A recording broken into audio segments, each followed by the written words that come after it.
দুইজন মানুষ, একজন ৩৫ থেকে ৪০-এর মধ্যে, দ্বিতীয় জনেরও বয়স ৩৫ থেকে ৪০-এর মধ্যে, অর্থাৎ দুজন একই বয়সের রেঞ্জের মধ্যে, ধরুন যে ব্যাচমেট, কিন্তু দুজনের ফিলোসফি আলাদা, দুজনের লাইফ কাটানোর ধরন হচ্ছে আলাদা। প্রথম জন খুবই ফ্যামিলি ওরিয়েন্টেড মানুষ। তিনি খুব কম বয়সে বিয়ে করেছেন, তার ২-১ বছরের মধ্যে তার সন্তান হয়েছে এবং দেখা গেছে যে তার ৪ জনের সংসার। তার ফ্যামিলিকে নিয়ে অনেক সময় দিতে হয় এবং তার পাশাপাশি তিনি হচ্ছে একটা জবও করেন এবং জব প্লাস ফ্যামিলি এই দুটোর মধ্যে তাকে টাইম ম্যানেজ করে হচ্ছে সব কিছু অর্গানাইজ করতে হয়। দ্বিতীয় জন একদমই ক্যারিয়ার ওরিয়েন্টেড। তিনি তার বয়সও ৩৫ থেকে ৪০-এর মধ্যে, কিন্তু তিনি বিয়ে করেননি। কারণ হচ্ছে তিনি ঠিক করেছিলেন যে ক্যারিয়ারকে সব সময় একদম ফার্স্ট প্রায়োরিটিতে রাখবেন এবং ক্যারিয়ার ওরিয়েন্টেড হওয়ার কারণে তিনি সব সময় তার যত এফোর্ট, যত সময় তার হচ্ছে ম্যাক্সিমাম ইনভেস্ট করেছেন হচ্ছে ক্যারিয়ারের পেছনে, অর্থাৎ কর্পোরেট ল্যাডার বেয়ে উপরে উঠে যাওয়ার পেছনে। এবং এ কারণে তিনি এখন খুবই হাই পেইড একটা পজিশনে, খুবই বড় একটা পজিশনে আছেন এবং তিনি হচ্ছেন প্রথম যার কথা বললাম ফ্যামিলি ওরিয়েন্টেড মানুষ। তার চেয়ে তার ইয়ারলি ইনকাম হচ্ছে বেশি, কিন্তু তার হচ্ছে ফ্যামিলি নেই, তিনি হচ্ছে সিঙ্গেল, তিনি অবিবাহিত এবং তার হচ্ছে সন্তান নেই। এখন যদি বলি যে দুজন ব্যাচমেট, তাদের মধ্যে কে হ্যাপি এবং কে হচ্ছে সফল, তাহলে সেটার আনসার কি হবে? অর্থাৎ কোয়েশ্চেনটা হচ্ছে যে একজন ক্যারিয়ার ওরিয়েন্টেড মানুষ আসলে বেশি সুখী নাকি একজন ফ্যামিলি ওরিয়েন্টেড মানুষ হচ্ছে বেশি সুখী। এবং অনেক সময় দেখা যায় যে সুখ জিনিসটা তো বেশ অ্যাবস্ট্রাক্ট একটা ব্যাপার। একজন মানুষ সুখী কতটুকু বা আসলে সুখী কিনা, এটা তো আসলে মেজার করাটা খুব ডিফিকাল্ট। আরেকটা ব্যাপার হচ্ছে সাফল্য, যে কে আসলে বেশি সফল, ফ্যামিলি ওরিয়েন্টেড মানুষটা কি বেশি সফল নাকি ক্যারিয়ার ওরিয়েন্টেড মানুষটা বেশি সফল, এবং সে আসলেই সফল কিনা সেটা আমরা কি করে বুঝবো? এই কমন আর্গুমেন্টটা বা এই ডিলেমাটা আমাদের যে লাইফের সেটিং সেটাতে হরহামেশাই দেখা যায় এবং এটা নিয়ে আমরা প্রায় সময় স্ট্রেস থাকি। কারণ হচ্ছে আমরা একটা খুব মজার ডিলেমার মধ্যে থাকি। কিরকম? যে আমি যদি একজন ফ্যামিলি মেম্বার হই, আমি যদি একজন ফ্যামিলি ওরিয়েন্টেড মানুষ হই, তাহলে আমি চেষ্টা করি সবাইকে বলতে যে ফ্যামিলি ওরিয়েন্টেড হওয়াটাই হচ্ছে একমাত্র সুখী হওয়ার উপায় এবং এটাই আমার কাছে সাফল্য। কারণ হচ্ছে আমি তো জব করছি, আবার আমার ফ্যামিলিও আছে, আমার ওয়াইফ আছে, আমার সবসময় কথা বলার একজন মানুষ আছে, সব কিছু শেয়ার করার মতো একজন মানুষ আছে এবং আমার সন্তান আছে, তাকে দেখলে আমার প্রাণ ঠান্ডা হয়ে যায়, সে আমার লাইফে অনেক ভ্যালু অ্যাড করেছে, সে আমাকে লাইফে একটা পারপাস দিয়েছে ইত্যাদি। কিন্তু আবার আমি যদি একজন সিঙ্গেল মানুষ হই এবং আমি যদি ক্যারিয়ার ওরিয়েন্টেড হই, ক্যারিয়ার ফোকাসড হই, আমার কাছে যদি ফ্যামিলি জাতীয় বিষয়গুলো অত গুরুত্বপূর্ণ না হয়, তাহলে আবার আমি বলবো যে আমার একটা জব আছে, আমার অনেক ইনকাম আছে, আমি খুবই ইন্ডিপেন্ডেন্ট, আমার লাইফের আমার যে স্পেস, আমার যে সময়, এটা অন্য কারোর সাথে ভাগ করতে হচ্ছে না, যার কারণে আমার মি টাইমটা অনেক বেশি, আমার স্বাধীনতা আছে, আমি রাত বিরেতে ঘুরতে বের হয়ে যেতে পারি, আমার চিন্তা করতে হয় না কারো কাছে, অ্যাকাউন্টেবিলিটি নেই। এটা একটা বিশাল বড় ফ্রিডম, যেটা স্বীকার করতেই হবে। আবার একই সাথে এটার উল্টো ব্যাপারটাও দুজনের লাইফেই আছে। ওই যে দুজন ব্যাচমেট, একজন ফ্যামিলি ওরিয়েন্টেড, একজন ক্যারিয়ার ওরিয়েন্টেড, তাদের কথা যদি বলি, তাদের লাইফে তারা দুজনই এটা প্রতিষ্ঠা করার চেষ্টা করবেন যে তারা হচ্ছে সফল এবং হ্যাপি তার ওই ফ্রেন্ডটার চাইতে। কিন্তু একই সাথে তাদের সাথে যখন কথা বলতে যাবেন, তখন আবার দেখবেন যে তাদের মধ্যে আক্ষেপও আছে, দুজনের মধ্যেই আছে, এমন না যে একজনের মধ্যে আছে, দুজনের মধ্যেই আক্ষেপ আছে। কিরকম? যে ফ্যামিলি ওরিয়েন্টেড যে মানুষ, তার আক্ষেপটা খুবই অবভিয়াস, তার সময় খুব কম, তাকে পাওয়া যায় না খুব একটা সহজে, কোনো প্রোগ্রামে বা কোনো গেট টুগেদারে খুব সহজে পাওয়া যায় না।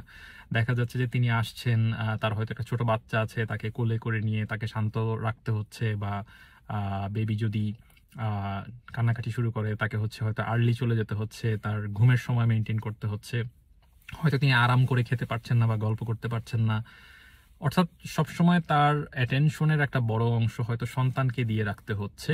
আবার দেখা যাচ্ছে যে বিশেষ করে ব্যাচেলর ফ্রেন্ডরা যেটা নিয়ে মজা করে ম্যারিড ফ্রেন্ডের সাথে, সেটা হচ্ছে যে তোমার তো কোনো জায়গায় যাওয়ার পারমিশন নাই, তোমার হচ্ছে আগে বউয়ের কাছ থেকে পারমিশন নিতে হবে, তার সাথে সময় মিলবে কিনা, ওয়াইফ ফ্রি আছে কিনা সেই অনুযায়ী, বা যদি একসাথে যেতে হয় সে ওখানে যেতে কমফোর্টেবল কিনা, এই জাতীয় বিষয়গুলো হিসাব নিকাশ করতে হচ্ছে। আবার একই সাথে যদি সিঙ্গেল মানুষটারও কথা চিন্তা করি, তার লাইফে আক্ষেপ আছে। আক্ষেপটা কীরকম, যে সে খুব একা, সে খুব লোনলি।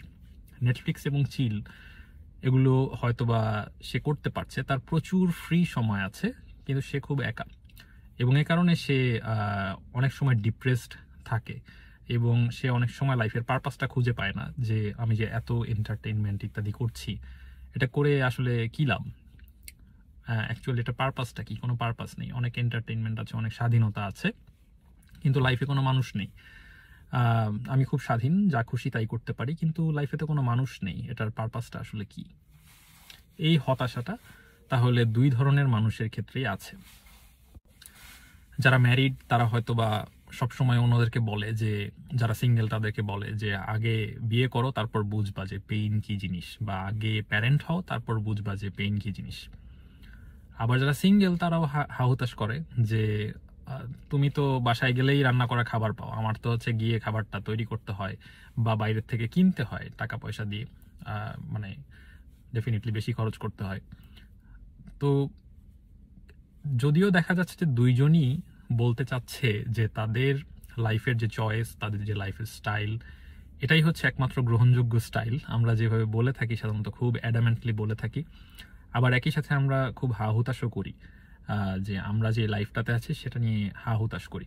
এখান থেকে এই যে হতাশার স্টেজ, এখান থেকে বের হয়ে আসার জন্য কমন যে উপদেশটা পাওয়া যায় সেটা হচ্ছে যে নিজের ব্লেসিংগুলো কাউন্ট করো।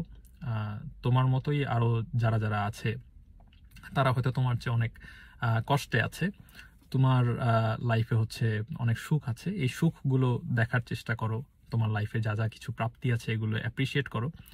ডেফিনেটলি এগুলো আমাদের অ্যাপ্রিসিয়েট করা উচিত, একটা কৃতজ্ঞ মাইন্ডসেট রাখা উচিত, কিন্তু এটা একই সাথে খুব একটা সহজ কাজ না। আমরা অনেক সময় দেখা যায় যে আমাদের লাইফের যে ব্লেসিংগুলো আছে সেগুলো কাউন্ট করি, যখন কাউন্ট করি তখন আমাদের ডেফিনেটলি শান্তি আসে এবং আমরা হচ্ছে কৃতজ্ঞ হই, আমাদের মন প্রশান্ত হয়। আবার একই সাথে সময়ে সময়ে মনে হয় যে না, আমার লাইফে অনেক পেইন, আমি অনেক কষ্টে আছি ইত্যাদি। সো মোট কথা হলো, আমরা যদি এখন কারণটা খুঁজতে যাই যে কেন আমাদের লাইফে অনেক কিছু আছে তারপরে আমরা সবাই খুব অসুখী, সবাই খুব স্ট্রেসড, সবাই খুব অতৃপ্ত, কারণটা কি?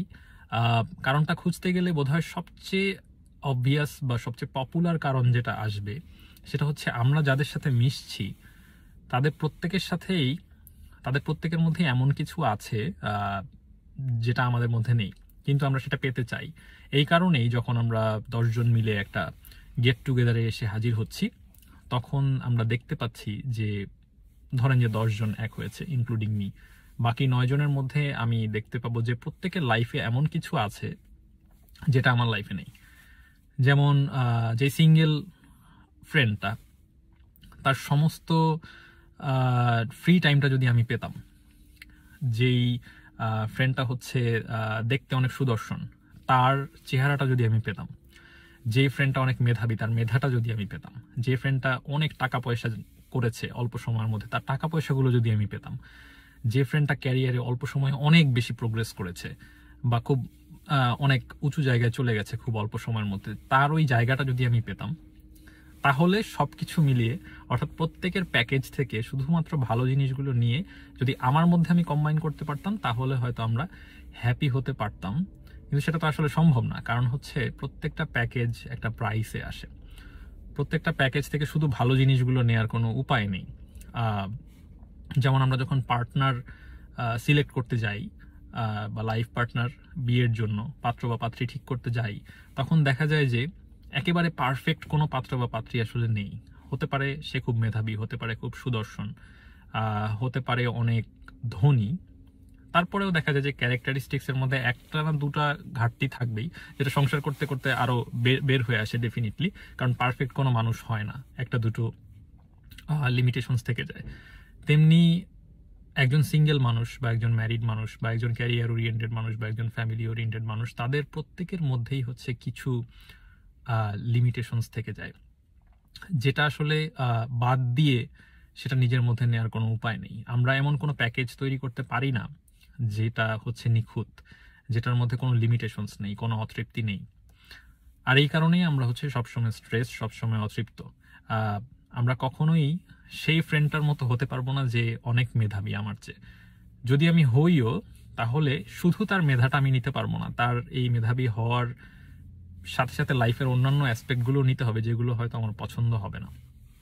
যদি আমি ভাবি বাইরে থেকে যে ওই ফ্রেন্ডটা হচ্ছে অনেক ধনী আমার তুলনায়, যার কারণে সে অনেক সুখী, যদি আমি তার টাকা পয়সাগুলো নিয়ে আসতে চাই আমার লাইফে, তাহলে তার টাকা পয়সার পাশাপাশি তার দুঃখ কষ্টগুলো, তার অন্যান্য লিমিটেশনসগুলো যেগুলো আমি দেখতে পাচ্ছি না, সেগুলো আমাকে নিতে হবে, যেটা আমরা আসলে চাইবো না।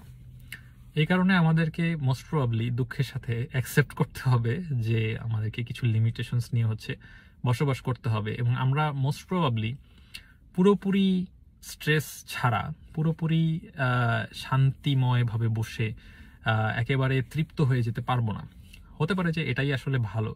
একেবারেই যদি আমাদের সব চাওয়া পূরণ হয়ে যায়, একেবারেই যদি আমাদের লাইফে কোনো অতৃপ্তি না থাকে, কোনো চাওয়াই না থাকে, তাহলে মোস্ট প্রবলি আমাদের সেই লাইফটা ভালো লাগবে না।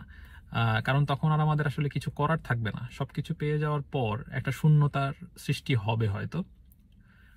কাজেই হতে পারে যে টু সাম এক্সটেন্ট কিছু অতৃপ্তি আমাদের লাইফকে আসলে কিছু মোমেন্টাম দেয়। এখানে দুটো খুব গুরুত্বপূর্ণ পয়েন্ট বলতে চাই, যে একটা জিনিস কিন্তু খুব স্পষ্ট, যে আমি চাই আর না চাই আমার কথার মধ্যে কিছুটা বায়াস চলে আসছে। নিশ্চয়ই খেয়াল করতে পারছেন যে যেহেতু আমি একজন ম্যারিড মানুষ, আমি একজন প্যারেন্ট, আমার হচ্ছে এই যে ম্যারিড লাইফের বিপক্ষে কথা বলা বা প্যারেন্ট হওয়ার বিপক্ষে কথা বলা, সিঙ্গেল মানুষদের পক্ষে কথা বলা, বা সেই লাইফের ভালো জিনিসগুলোকে খুব জোরে সোরে অ্যাপ্রিসিয়েট করা, এটা আমার পক্ষে কঠিন। কারণ কি, আমাদের প্রত্যেকের মধ্যে কিছু বায়াস আছে, এবং এই বায়াসটার উপরে উঠে গিয়ে এই টপিক নিয়ে কথা বলাটা খুবই কঠিন। একইভাবে একজন সিঙ্গেল মানুষের জন্য খুবই কঠিন তার ম্যারিড লাইফ বা হচ্ছে প্যারেন্ট হওয়া বা এই জাতীয় বিষয়গুলোকে অ্যাপ্রিসিয়েট করে খুব জোরে সোরে কথা বলা। কারণ হচ্ছে তার মধ্যেও হচ্ছে ওই অপোজিট যে বায়াসটা, সেটা হচ্ছে কাজ করবে। এই গুরুত্বপূর্ণ পয়েন্টটা হচ্ছে আমাদের যদি আমরা মাথায় রাখি, তাহলে অন্যান্য মানুষ যাদের সাথে আমাদের লাইফস্টাইল ইত্যাদি মেলে না, তাদের প্রতি আমাদের এমপ্যাথেটিক হওয়া, অ্যাটলিস্ট কনফ্লিক্ট অ্যাভয়েড করাটা হয়তো বা সহজ হবে। আরেকটা বিষয় হচ্ছে বায়োলজিক্যাল ক্লক। এই জিনিসটা একেবারেই আমাদের হাতে নেই। আমরা অনেক সময় আমাদের লাইফে যখন আমার চয়েসটা ভালো, আমার লাইফস্টাইল ভালো ইত্যাদি যখন আমরা বলি, অথবা আমরা যখন ক্যারিয়ার প্রোগ্রেশন বা লাইফের প্রোগ্রেশন নিয়ে চিন্তা ভাবনা করতে থাকি, তখন অনেক সময় বায়োলজিক্যাল ক্লকের ব্যাপারটা আমরা হচ্ছে পুরোপুরি ইগনোর করি। কিন্তু শরীর, বয়স, সময় এটাকে কিন্তু আমাদের লাইফ থেকে আলাদা করে ফেলে আমাদের ক্যারিয়ার বা লাইফকে সেট করার কোনো সুযোগ নেই। ধরেন আমি যদি আজকে ঠিক করি যে আমি আর্লি বিয়ে করে ফেলবো, আর্লি সন্তান নিয়ে ফেলবো, আর্লি সবকিছু করে ফেলবো, তাহলে এই জিনিসটাতে সময় এবং গুরুত্ব দেওয়ার কারণে আমি হয়তো ক্যারিয়ারের কিছু কিছু বিষয় হয়তো স্লো হয়ে যেতে হতে পারে। কিন্তু অন্যান্য কেউ থাকতে পারে যে হয়তো মনে করতে পারে যে ফ্যামিলি সব পরে, আগে হচ্ছে আমি ক্যারিয়ারটা সেট করে নিই, ক্যারিয়ারে একটা নির্দিষ্ট লেভেল পর্যন্ত আসি, তারপর আমি ফ্যামিলি তৈরি করা শুরু করব। সেটা করতে গিয়ে তার যেটা হবে যে তার বেশ কিছুটা বয়স হয়ে যাবে, এবং তখন তার বায়োলজিক্যাল ক্লক টিক করা শুরু করবে, এবং তখন দেখা যাবে যে তার মধ্যে আরো কিছু ইস্যুস এসে দাঁড়াবে, যেটা হয়তো 5 বছর আগে ছিল না। কিরকম, যে তার হয়তো তখন ইনফার্টিলিটি ইস্যু এইগুলো প্রকট হয়ে দাঁড়াবে। তার হয়তো তখন ফ্যামিলি তৈরি করাটা ডিফিকাল্ট হবে। ধরুন যে একজন মানুষ 25 বছর বয়সে বিয়ের জন্য পার্টনার খোঁজাটা তার জন্য যতটা ইজি, 35 বা 40 বছর বয়সে খোঁজাটা ডেফিনেটলি তার চেয়ে অনেক বেশি কঠিন। কারণ কি, কারণ হচ্ছে ততদিনে তার লাইফে একটা স্ট্যান্ডার্ড সেট হয়ে গেছে যে এর নিচে সে নামবে না। 2, সে এতদিনে অনেকের সাথে ইন্টারাকশন করে ফেলেছে যাদের কাছ থেকে তার মধ্যে কিছু অনেকগুলো ডেটা তার হচ্ছে রেজিস্টার হয়ে গেছে। এই কারণে সে যখনই কোনো পার্টনার দেখতে চাইবে তখন ডেফিনেটলি নেগেটিভ অ্যাসপেক্টসগুলো, লিমিটেশনসগুলো তার প্রকট হয়ে দাঁড়াবে এবং তার জন্য একজন পার্টনার খুঁজে পাওয়াটা খুবই ডিফিকাল্ট হয়ে দাঁড়াবে। এটা সময়ের সাথে সাথে ঘটতেই থাকবে। এবং ফিজিক্যাল যে ব্যাপারটা সেটার কথা তো বললামই, যে বায়োলজিক্যাল ক্লক টিক করা মানে হচ্ছে ইনফার্টিলিটি ইস্যু, বোরডম, এবং আরও কিছুদিন পর হচ্ছে মিড লাইফ ক্রাইসিস, ডিপ্রেশন, এই জাতীয় বিষয়গুলো হচ্ছে প্যারামিটারগুলো বড় হয়ে দাঁড়াবে। যার কারণে এই সিনারিওটা সময়ের সাথে সাথে হচ্ছে বেশি কমপ্লেক্স হতে থাকবে। তাহলে শেষ পর্যন্ত কি দাঁড়ালো, যে আমাদের হাতে আসলে খুব অল্প কিছু জিনিসই আছে। আমরা লাইফের একটা কিছু তে যদি বেশি গুরুত্ব দিতে যাই তাহলে সেটার জন্য কিছু প্রাইস পে করতে হয়, দেখা যায় অন্য দিক থেকে পিছিয়ে যেতে হয় বা অন্য কোনোভাবে আমাদের কম্পেনসেট করতে হয়। এরকম উদাহরণ ডেফিনেটলি আছে যে ফ্যামিলি ওরিয়েন্টেড হয়েও ক্যারিয়ারে প্রচণ্ড সফল, অথবা প্রচণ্ড ক্যারিয়ার ওরিয়েন্টেড হয়েও ফ্যামিলি লাইফে খুব হ্যাপি।